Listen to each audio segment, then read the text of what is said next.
સ્થાનિક સ્વરાજ્યની જિલ્લા પંચાયત તાલુકા પંચાયતની ચૂંટણી માટે મતદાન થઈ રહ્યું છે। લોકશાહીના પર્વને લોકો ધામધૂમથી ઉજવી રહ્યા છે। મોટી સંખ્યામાં લોકો મતદાન પણ કરી રહ્યા છે। આજે મેં જામકંડોરણા તાલુકા શાળા ખાતે મારા મતનો ઉપયોગ કર્યો છે, મત આપ્યો છે અને ભારતીય જનતા પાર્ટીનો ભવ્ય વિજય થશે એવા પૂરા વિજયના વિશ્વાસ સાથે આજે મેં તાલુકા શાળા ખાતે મતદાન કર્યું છે।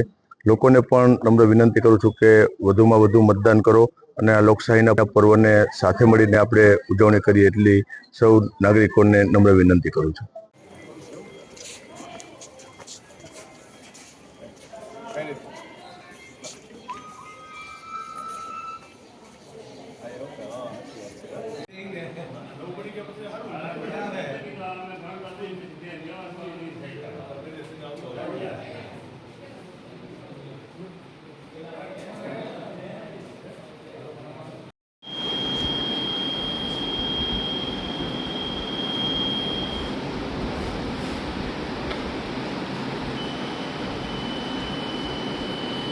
સાહેબ ત્યાં ઉભા રહીને બતાવો।